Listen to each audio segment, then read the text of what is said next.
Hi, it's Toby from Heavyweight MMA. Today with professional MMA fighter Justin Van Heerden, Lockjaw from Freestyle MMA under Joe Lopez, alongside Alex Volkanovski, Colby Thickness, etc. How are you, bro? Good, man. Doing well, doing well. Staying busy as always. Bro, I'm always interested in the sort of schedule of you guys, because when I talk to Colby, man, the schedule he holds is like massive, man. It's like he'll fit a whole week's training of mine into maybe one afternoon or something. Tell us about your schedule at the moment. Yeah, sort of. Obviously, when we're in camp, like outside of camp, we're still sort of it's still pretty crazy. But when we're in camp, obviously it ramps up a bit. So like on a Monday, Wednesday, we got like our strength and conditioning that we do on those days. So we do that first thing in the morning.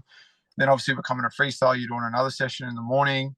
Then you're coming back in the afternoon and backing it up with another two sessions.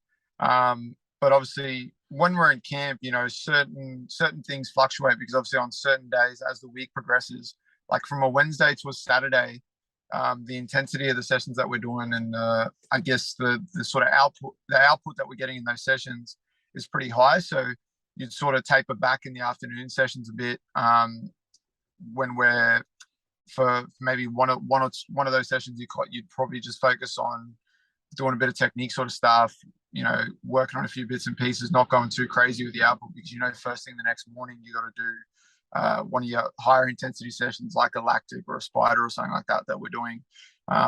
So yeah, definitely as the week goes, it definitely picks up, and then Sunday is the sort of only day that we're kind of chilling out and not doing anything. But even then on a Sunday, I guess, I mean, like Colby will probably tell you, you're still doing like some sort of active recovery, whether you're getting out gone for a light run, maybe you're going to do some light sprints or something like that. You still want to do something at least in the morning where you're moving around. At least for me, it's how I feel like you're still just sort of doing like an active recovery instead of just kicking back, chilling out, not doing anything on that day. Yeah, bro. It's a pretty hectic schedule. How do you cope, man? Do you get times when you're like super flat and you just have trouble to motivate yourself, or it's pretty easy just to keep going? You're in the habit already. Well, I think I've always, kind of just had that, I guess, with whether before I even got into MMA and that sort of side of things, like all sport that I played over the years, and even like when I started with wrestling when I was obviously super young, you kind of just, I guess, you get addicted to the routine of being, being busy, being busy training. You kind of get stuck and obsessed with that routine, and when you're not doing that, then on those days, I guess it's harder to motivate yourself to get in and do a session when you've already had a few days where you weren't doing something, like say you had an injury or you were sick or something like that. Like for example, if you say you like a good thing to think of, like say you like a really bad flu or something, you're 5-6 days, you're not training, you're not doing anything, you sort of just completely run down. To motivate yourself or to get yourself back in, like you're probably going to be keen to train, but to actually get yourself in there and doing that first session after something like that, I think that's a lot harder as opposed to like now I'm in camp, I'm preparing for a fight. It's like clockwork, but there's a few factors that come into it. I mean, the nutrition side comes into it, the sleep comes into it.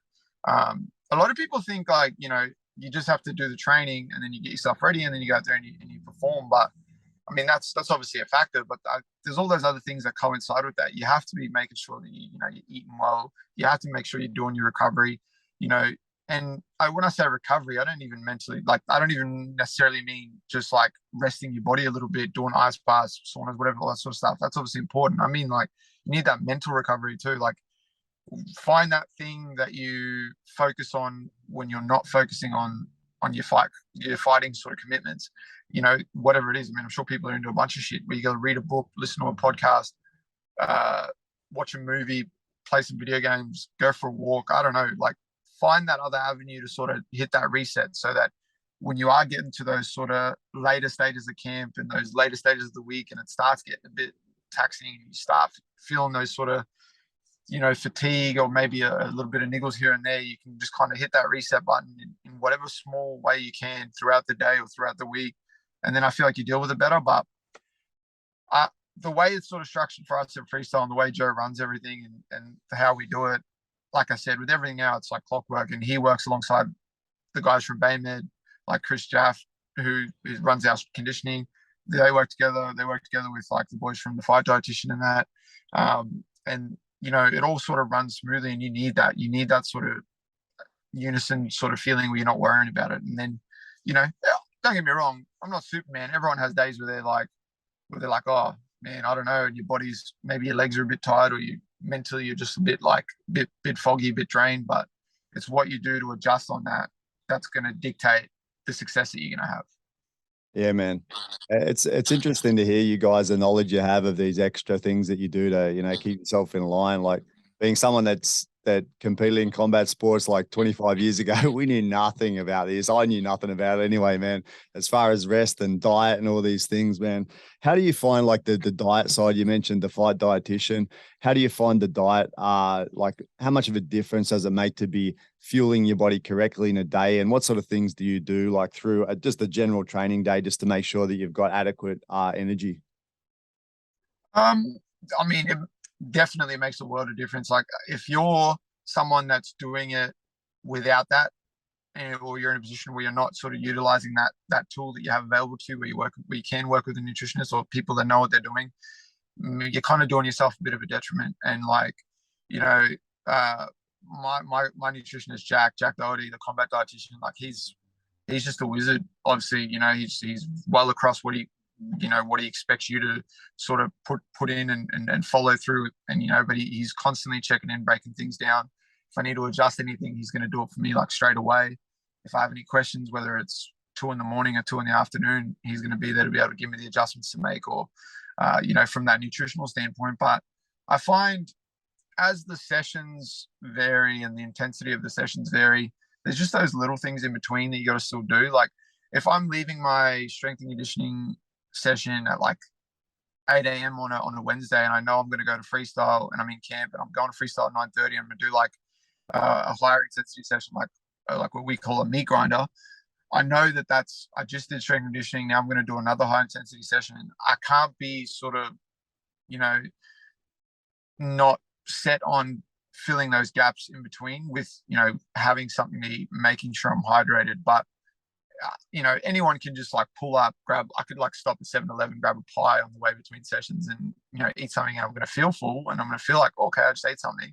But that's not going to help me when I'm in there doing, one of these difficult sessions. I know that I have a sort of a list of things that are laid out for me that I can have in between those sessions. And, at first when I started working with Jack and that, it was kind of like you look at what they're giving you and it's sort of hard for you to wrap your brain around it. And obviously you're just kind of like, man, well, how's that going to help? Like, how's this little thing going to help me go out there and perform in this session and get the most out of it? But after, a couple of weeks, you start seeing things start clicking for you, and you start feeling the differences. Even as camp goes throughout, you go throughout the camp and your weight starts dropping, and those sort of things.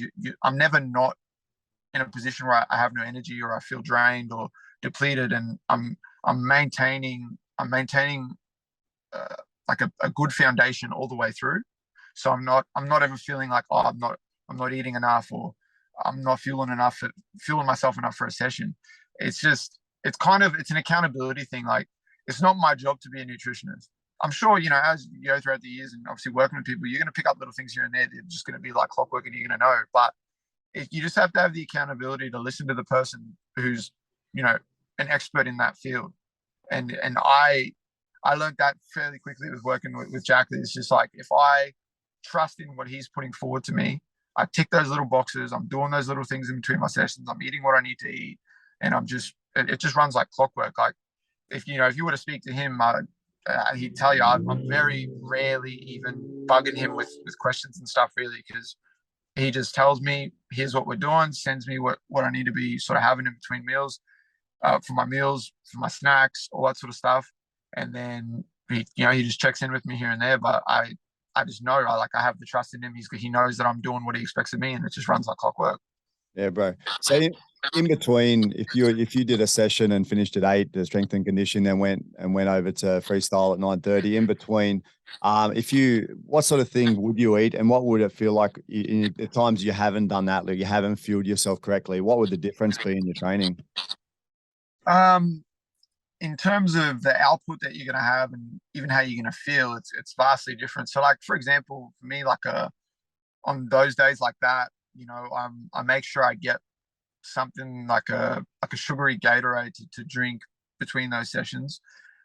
So that's going to be essential to kind of, put some stuff back into my body that I'm depleted of at that point.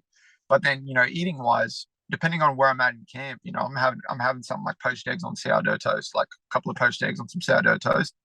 That's money right there. That's gonna, that's some decent carbs in there, some decent energy that I'm gonna have to be able to sort of fuel myself with for these sort of harder sessions.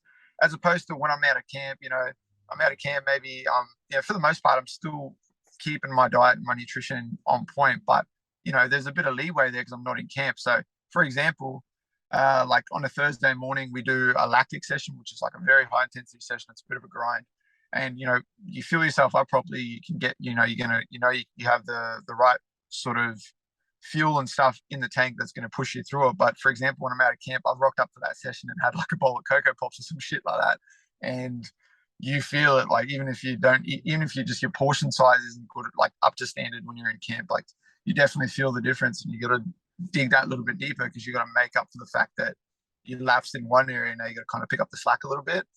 I mean, you can get through it, but you definitely feel the difference in terms of when your nutrition's on point as opposed to when it's not.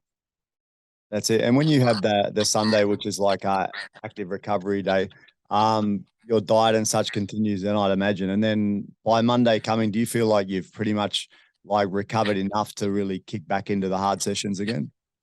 Yeah, 100%. You on that Sunday, because like I said, with the way it's structured, like on the Sunday, there's a big bulk of the sort of recovery from the week of training that you just did. Monday isn't as crazy of a day in terms of intensity of sessions. It's a big day because there's like a number of sessions, but it's not like overly intense.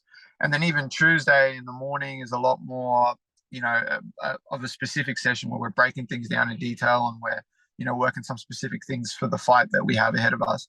And then on a, then sort of Tuesday afternoon, there's a high intensity sort of session that we do to sort of build off. And then Wednesday, we start really picking it up. So like Wednesday morning, you're doing like one of your highest intensity sessions. Wednesday arvo, you're kind of keeping it a bit more relaxed. Reset again Thursday morning, high intensity. Friday morning, high intensity. Saturday was sparring.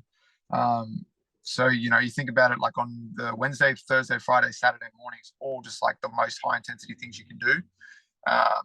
So you kind of build to that, but then, you reset over the Sunday, Monday, Tuesday morning. Your body sort of gets that little bit of a break from the intensity being to this high point, and you kind of go from there. But it's like anything, you're going to get used to it the more you do it. Your body's going to adjust to it. And the fact that if you're training out of camp, you're still training, you're still going through the motions. Obviously, out of camp, we're not doing those other crazy camp, like fight-specific sessions, but you're still training. We're still training like a couple of times a day. You're still getting in there and, keeping the body firing, keeping the mind firing. So it's obviously going to be easy to maintain that. But yeah, for sure, you need to still make sure that you're doing that. And I mean, especially now, like, touch wood, I've been pretty fortunate so far in my career where I haven't had to deal with too many injuries and stuff like that. But I like to think that that's having discipline when it comes to your recovery. It comes back to training, in a smart way. Obviously, if you don't, if you are feeling a bit of a niggle or something, or you have something that's sort of bugging you a little bit, don't go crazy and try and go balls to the wall and then risk destroying yourself when you don't need to. As you go, there's times you're going to need that. You might be a week out from a fight.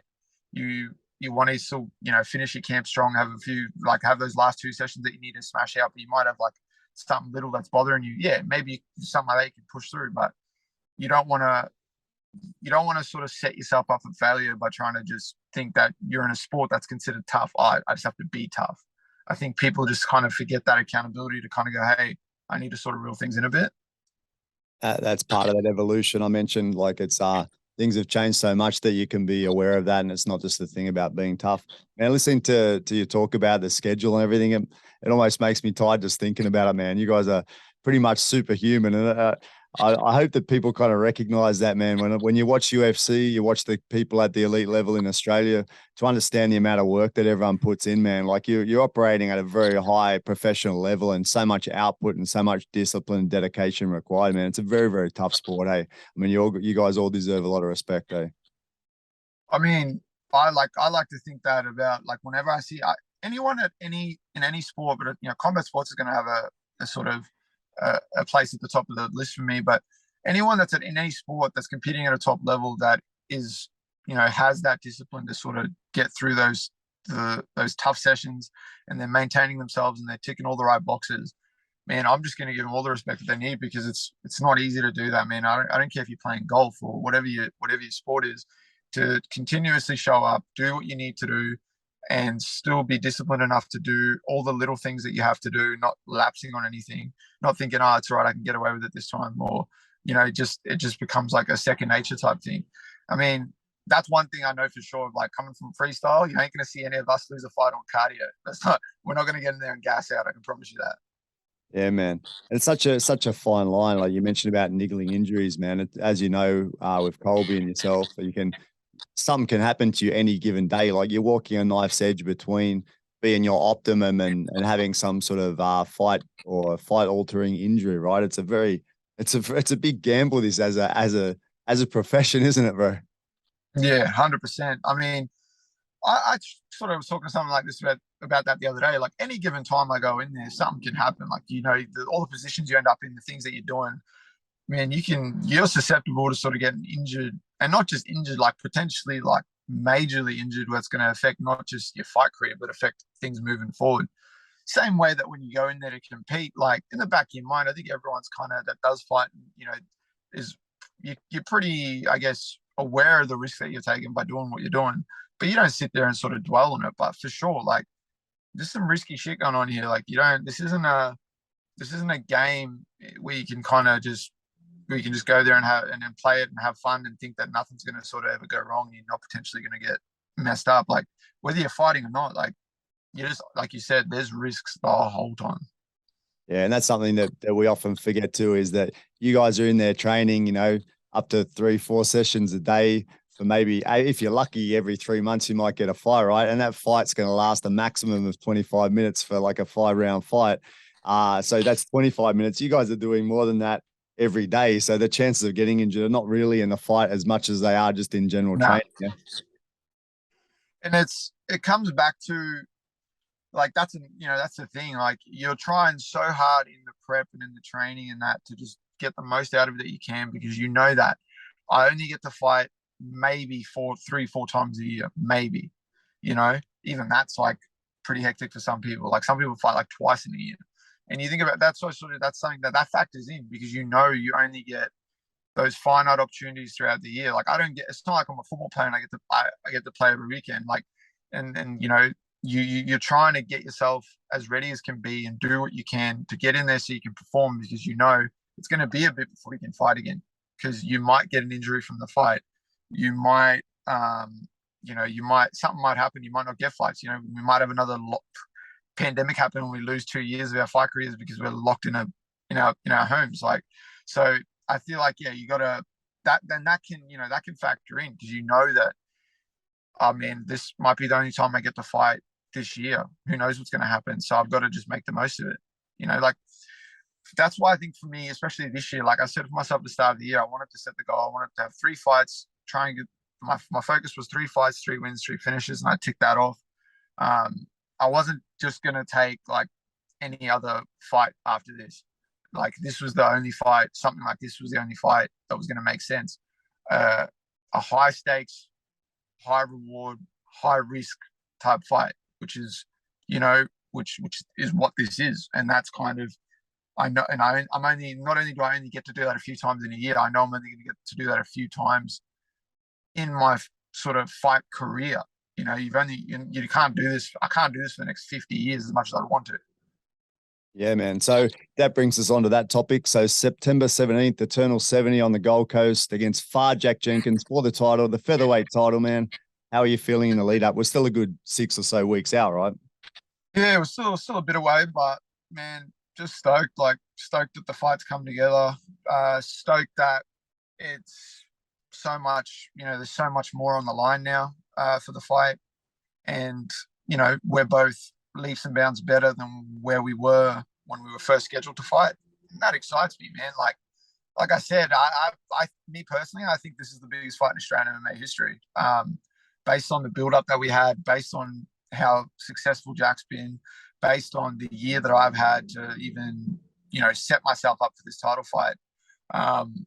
There's a lot of things swirling that are putting this together, man. And this is going to be a big fight, and it excites me because, it's two guys that are the two best guys in the division that are just going to get in there and scrap. And, that's something that doesn't happen often across the board, where that's why I sort of said, I've been sort of saying to people, man, he's got all my respect for making this fight, for taking the fight, making it happen, because he's in a pretty good spot, man. He's done the work.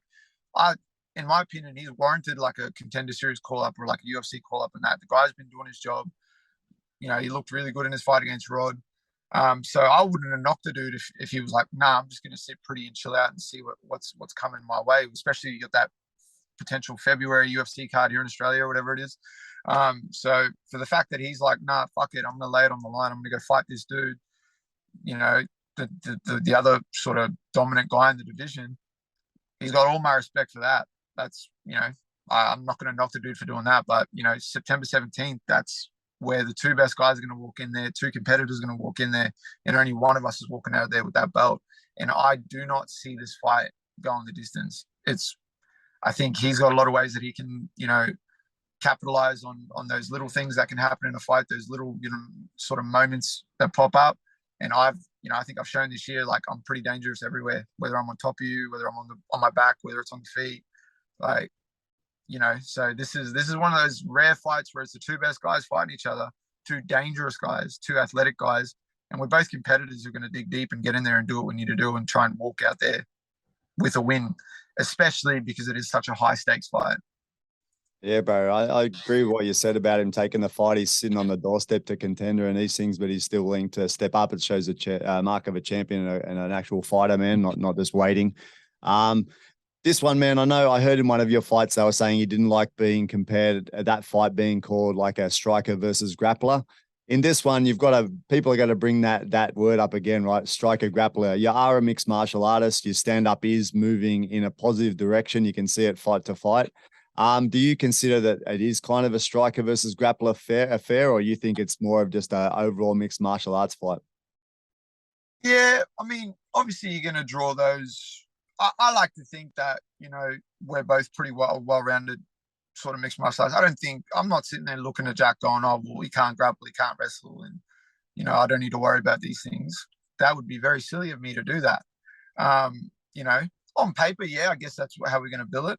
It wasn't so much that, in the fight with Alavi and the lead up to that fight, it wasn't so much the fact that it was labeled like a striker versus grappler matchup that bugged me so much. It was the fact that Diego was the one that made that assessment. And it's like, fuck, man, like, you're pretty irrelevant at the moment. And like, so, the fact that was said by someone like that, it's just like, that bugged me more. It's like, man, you're sitting on the sidelines breaking down my fight that I'm about to have with a guy that you said no to.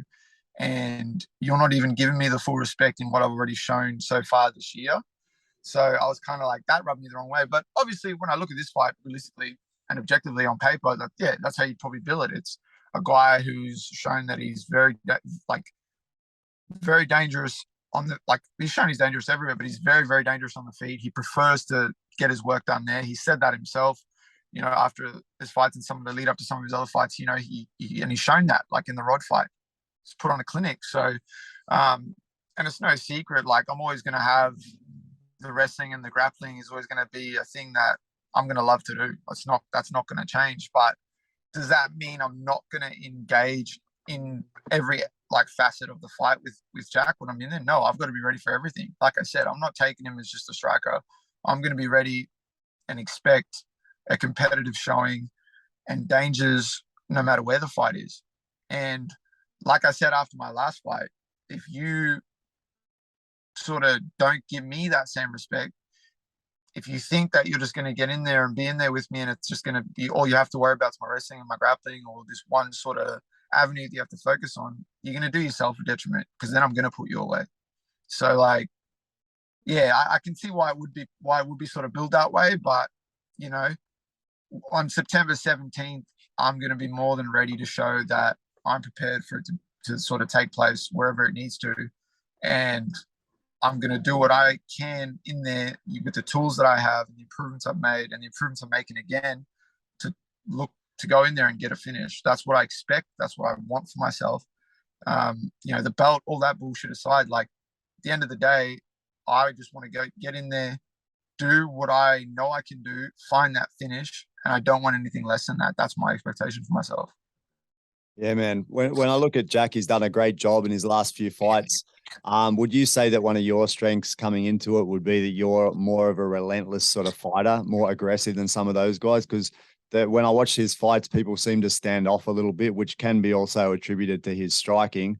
But do you think you'll be more aggressive in there and be able to close the distance and get in and not just be there for him to use as a punching bag like he has with a couple of the guys?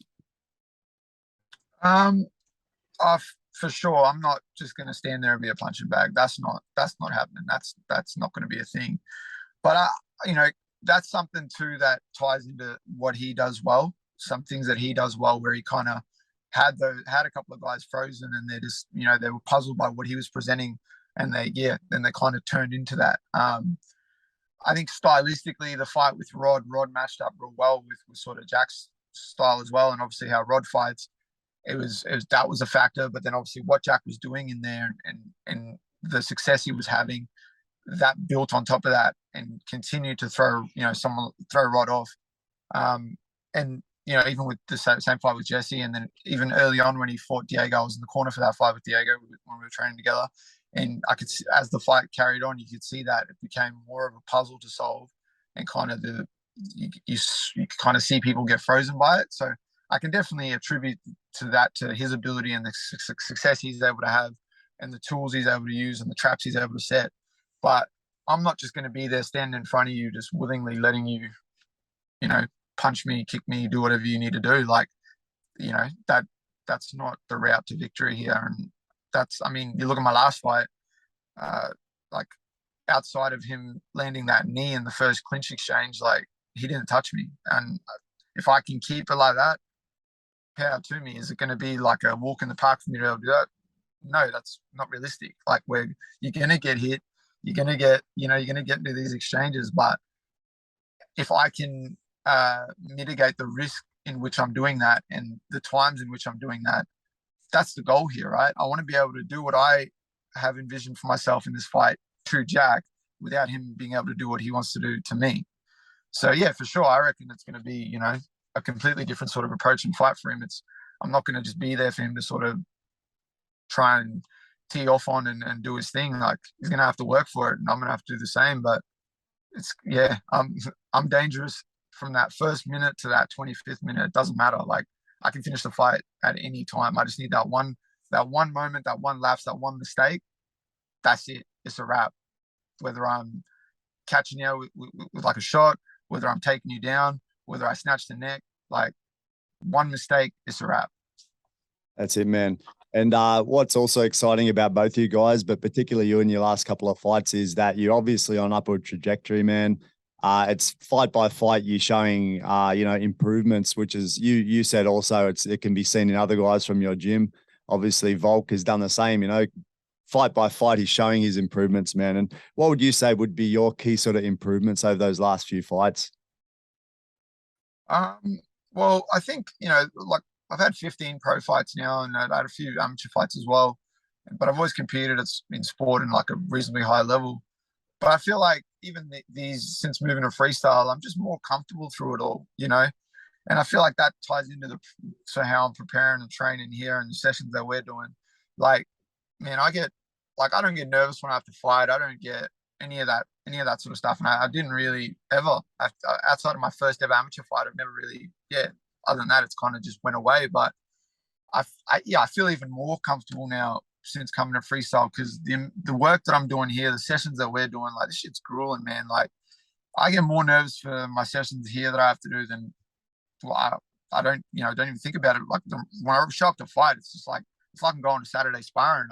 I show up, there's a bit of banter, Joe's just into me, just relentless, he's just giving me so much shit, and it just feels like another Saturday at the gym. And, wrap your hands, get in there, and then you just do your thing. But like, I feel like that's something that's a factor that's just being more comfortable with the whole process, and obviously having someone like Volk to look towards and kind of see how he's approaching things and coping with things and dealing with things, and then just making those similar sort of adjustments and going, doesn't matter. Like, cool, I won 3 fights this year. I got 3 finishes.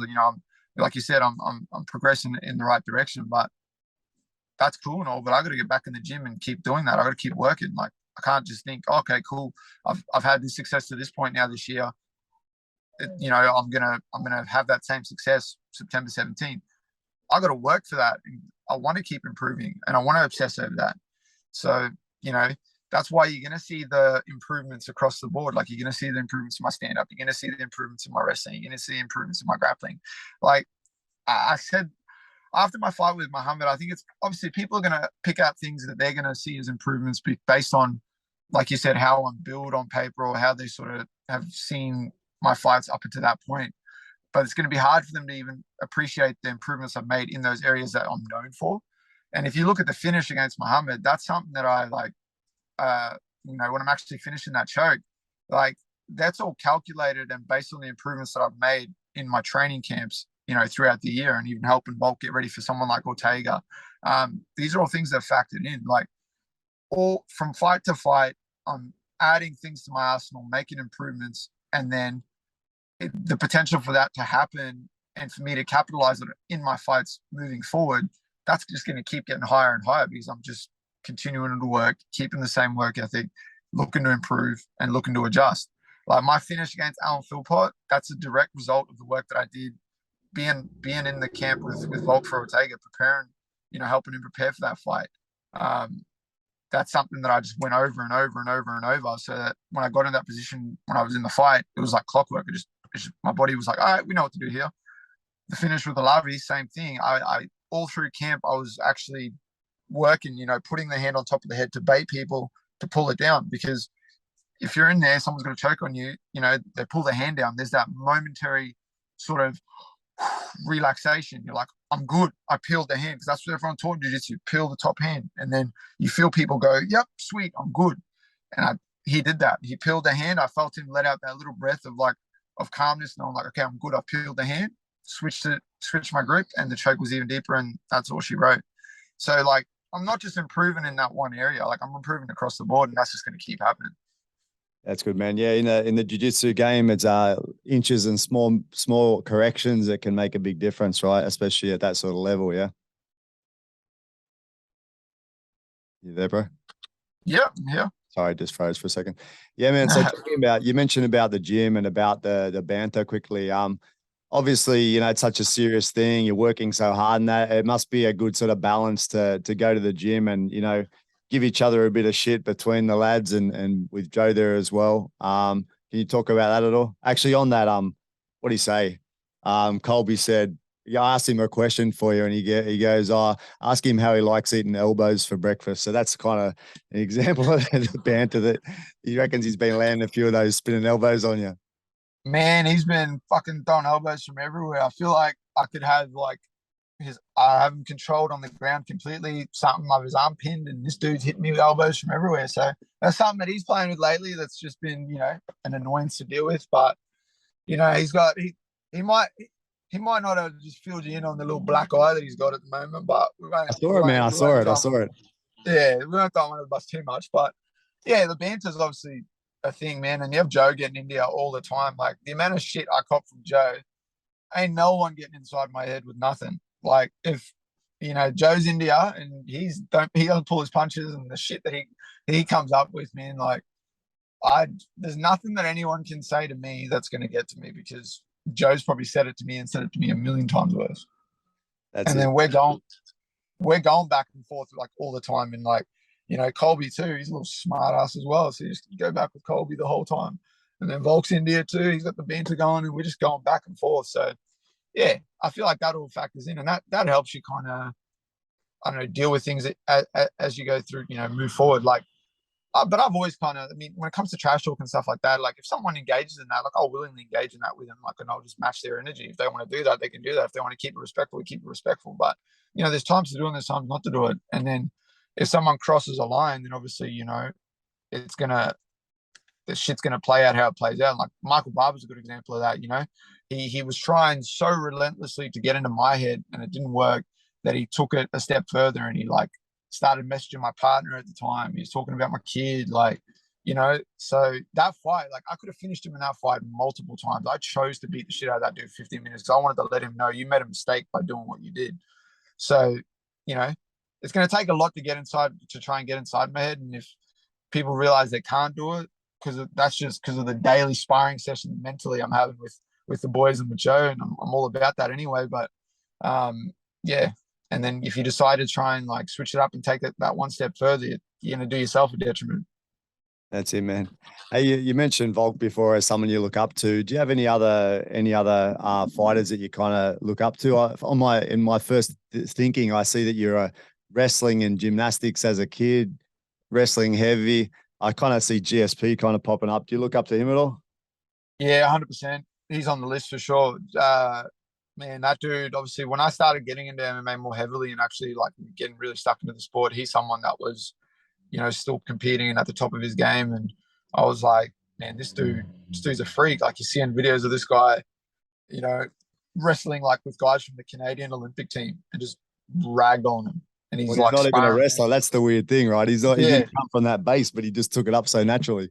And then sparring these crazy high level people, and you see him like defending his world title with just a jab. Like the second time he fought Koscheck, he just beat the shit out of him with a jab, defend his world title with a jab. And like you see some of the things that he's able to do. Yeah, he's for sure, he's up there. I mean, I'm fortunate enough to train with the pound for pound best mixed martial artists on planet Earth right now. I think it's pretty interchangeable between Volk and Kamaru at the moment. They're both just on another level, but like, you know, I'm fortunate to have that on the daily, and, you know, someone that I can emulate the pathway that he's laying out.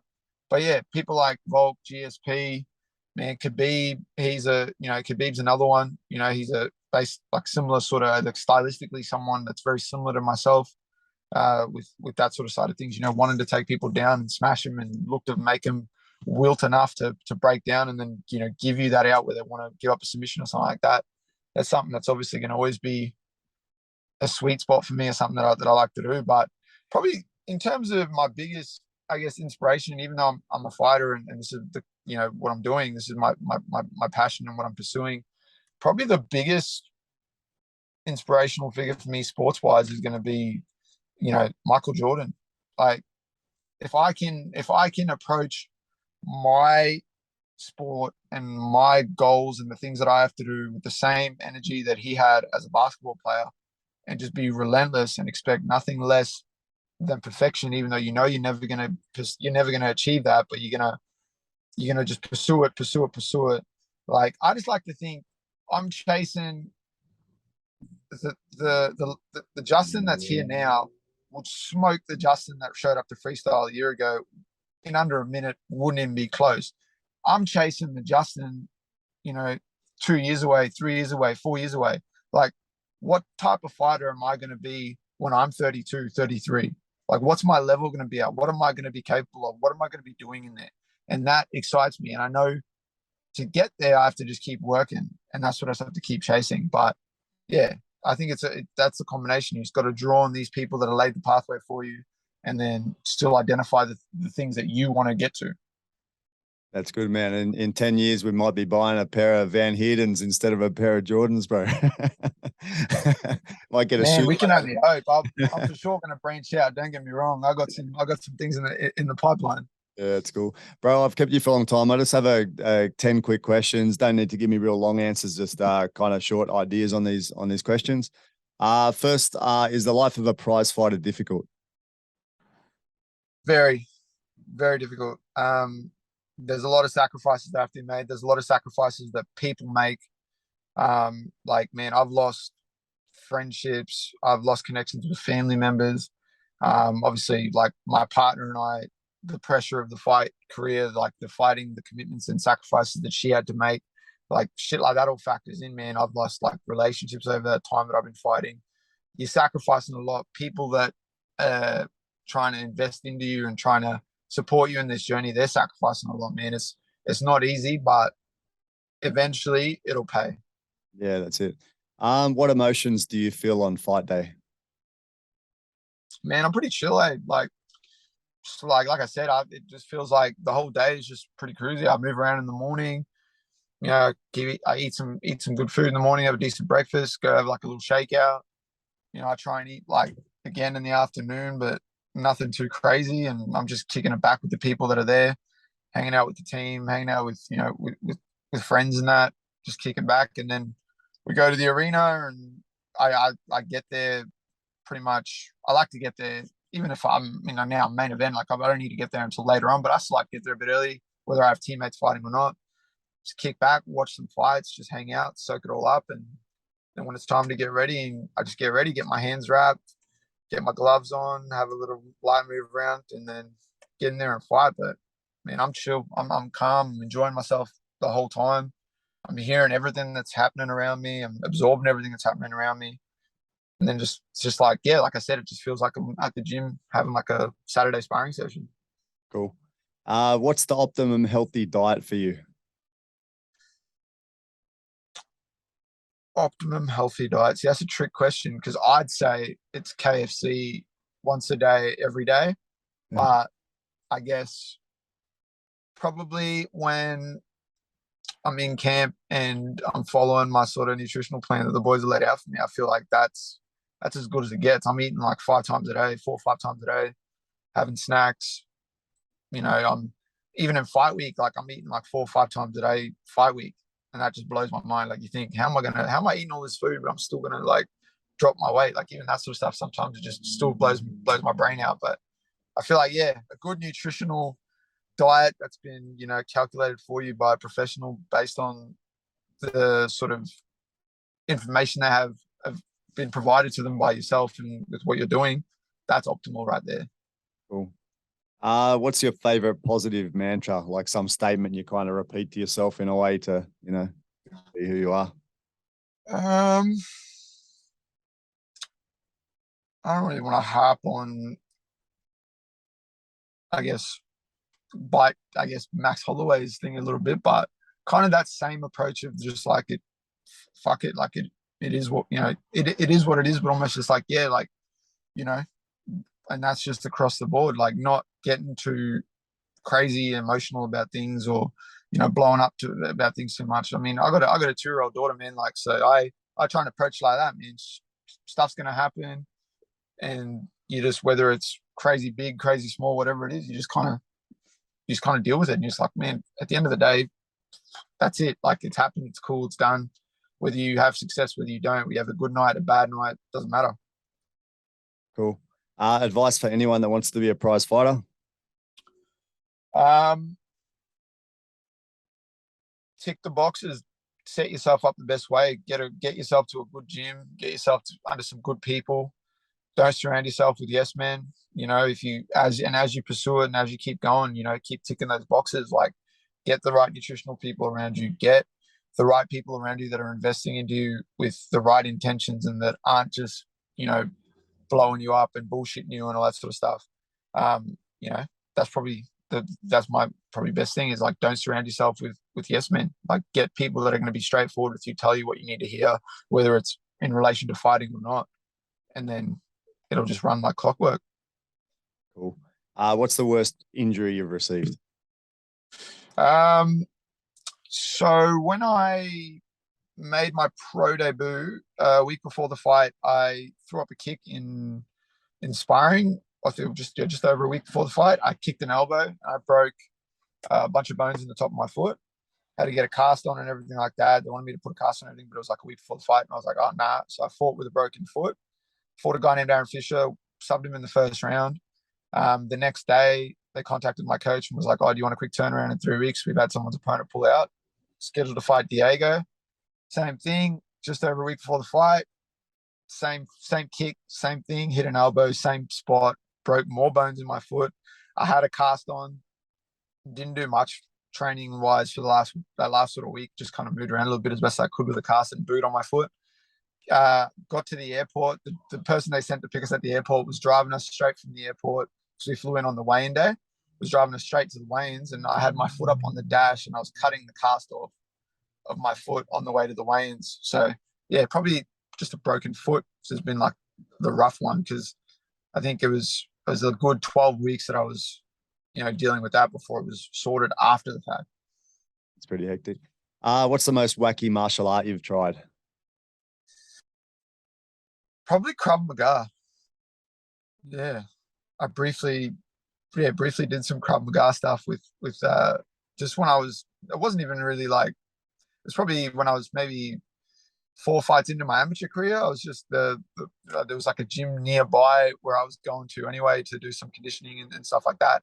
And I went in there a couple of times just to sort of suss it out and see what the go is. But yeah, it's probably the weirder one. I mean, it's got some, I guess, it's got some little things that are probably practical and things that are like make sense. But for the most part, it's just a bunch of people with unrealistic expectations of what they'll do if someone pulls a knife on them. I think with that one, sometimes it's good for a guy like yourself. You can apply what you know already because they're kind of open to, just using what they have. So, yeah, you'd be successful in it just because of your abilities already, man. You could just apply, maybe some of the illegal strikes that you wouldn't be training now, and it wouldn't be far off being expert at that, to be honest. Yeah, no, 100%. 100%. Yeah. If you were shipwrecked on an island, but all your human needs were being met, like food, water, shelter, what 2 items would you want to have with you? My daughter, for sure. And probably a bookshelf with 100 books to read before you die on There you go. Next question. If someone road rages you and then pulls their car in front of you, 2 guys jump out, what do you do? The smart option is going to probably be stay in my car, and if they're super aggressive, I'm probably going to hit you with my car. But I played GTA my whole life. I ain't above that. But I mean, realistically, I'm going for the nutsack, the eyeballs, the kneecap. I can do those things, and I can do it at a higher level than they probably can do it. So I feel like I'll be fine. Cool. If you're in a bar fight, what 3 fighters are your ideal backup? Mike Tyson,